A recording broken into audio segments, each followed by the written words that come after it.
When we look at the fact that Halloween is steeped in fear, kids trying to scare other kids, adults trying to scare kids, we see that that's not right. That's why one thing that we always do in our Halloween alternative is we say if we're going to have an alternative to Halloween, we're going to do things that are not scary. We are purposefully not doing things that are scary. So all of our characters, all of our trunks are Bible-based. That's good, isn't it? I tell you what, it is good. Because I don't have some kid coming up to me trying to have me explain the whole legend, which I just announced was ludicrous to me. But I don't have them coming up to me going, why does a vampire do this and why does he do that? I got them coming up to me saying, who are you? And why are you so tall? And I'm sitting there saying, I'm portraying Goliath. And Goliath was an evil man that came against Israel. But God took care of him. And then they come and they go, well, why is there this glove pointing out these words? Those words were written by God. Because somebody was not living right. And in fact, that's one reason I haven't done a trunk that has just been going on in my mind like crazy. Lisa goes, David, you can't do that trunk. It'd be too scary. And I'm like, Lisa, but it's genius. This trunk that I have designed. Because I got a 67 pickup at home with no bed in it at the bottom. You know, it's got the sides but no bottom. The wood bed rotted out. And I told Lisa, I said, Lisa, it would be amazing if we got a piece of plywood and cut a hole in it and set the plywood in there and I could stick my head up through there and glue a silver charger down and a lid and I could be John the Baptist after the beheading. You could take the lid off. I'm like, that would be awesome. It's genius. And Mike would give me a pity vote. But Lisa goes, David, that might scare the kids. And I go, well, you know, that's right, it might. And so I haven't done it. But when we look at Halloween, we look at the attempt to instill fear. We look at this fascination with death. And yet in this portion of Scripture, we see that God tells them, do not have this fascination with death. With trying to reach people who are dead. And, I mean, come on, let's think about some of these ideas that people have. We talked about vampirism. Let's talk about death. What on earth makes us think that if we talk to somebody that's dead, that they could tell us the future? They're dead. It's not like they went on a fact-finding mission. They didn't jump in a time machine and hit the button. They're gone. We call death the great sleep, and yet we think that people who are sleeping apparently have all the answers. And yet we see that is prevalent in the world that we live in. That when we drive down the road, we see people who are palm readers, soothsayers. We say things like, you know what, you don't have to preach this message today, and yet there is a huge Wiccan camp in Franklin. And there is a Wiccan church in Murphy.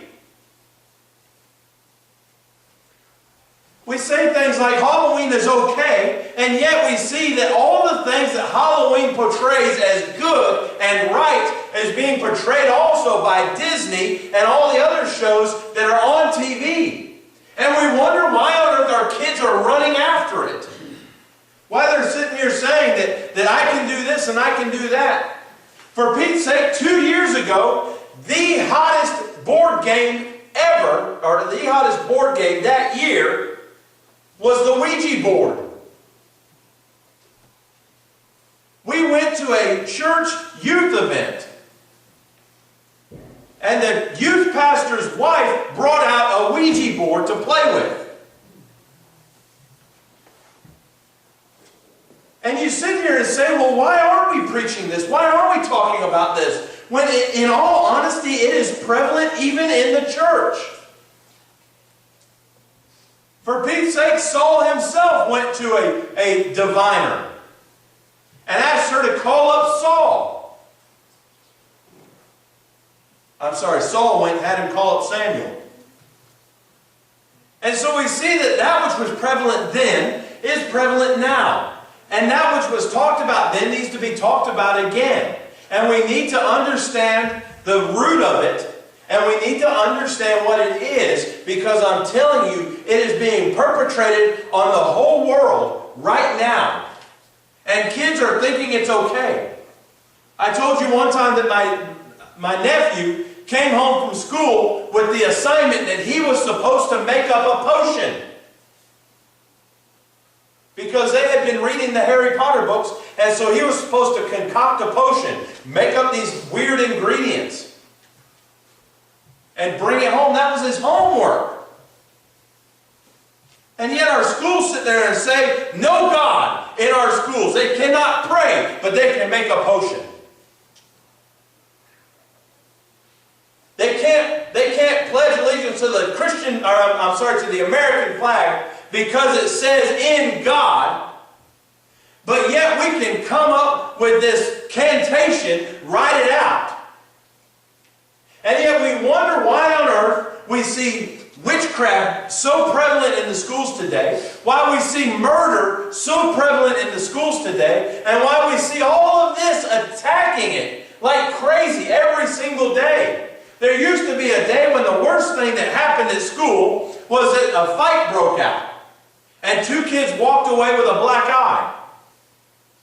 Now you got to worry that they might shoot, stab each other or somebody else. There was a day when we were shocked and amazed if there was a shooting at school. Now it happens in the nation almost every week. So much so that it's not even newsworthy anymore. And I'm talking national newsworthy. Because where it happens, it pops up and it's in the news for a couple weeks. And then it's back down. And we don't hear about it. We don't sit there and say, oh man, Columbine, Columbine. Where the whole world said, I can't believe that this happened at Columbine. What about the hundreds of schools that it's happened in since? That it hasn't been nationally recorded. And we wonder why. And I'll tell you why. It's because the enemy is in our schools and our God is not. And I'll tell you why. It's because our churches even push and allow the enemy to work in them. Our parents say things like, it's okay, it's all in good fun. Let me tell you something. Compromising is never all in good fun. That's right. It is never all in good fun. Well, you know what? I'm just doing this or I'm just doing that. I realize it's not real. Well, you know what? Do your kids realize it's not real? Are they going to wonder? Are they going to think about it? No, they're over there trying to figure it out. They've been brought up in the schools to learn that if they want to understand something, they need to partake in it. They need to try it out. Because this is what our schools are teaching. I remember going to school, and my teacher was sitting there telling us, don't use tobacco, don't use alcohol, don't do this, don't do that. And they got the cup in their pocket. And they're coming in wasted on Monday morning, saying, don't do this.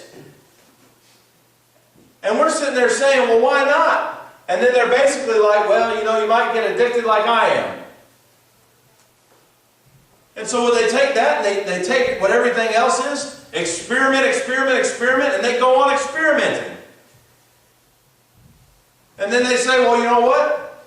They say abstinence is the best way to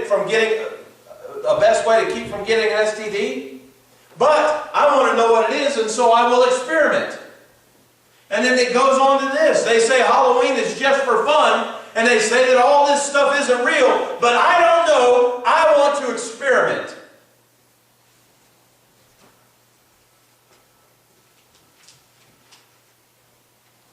And yet God said right here, He said, don't even practice the things that they did. Get rid of it completely. Wipe it off of the face of the earth and never look back.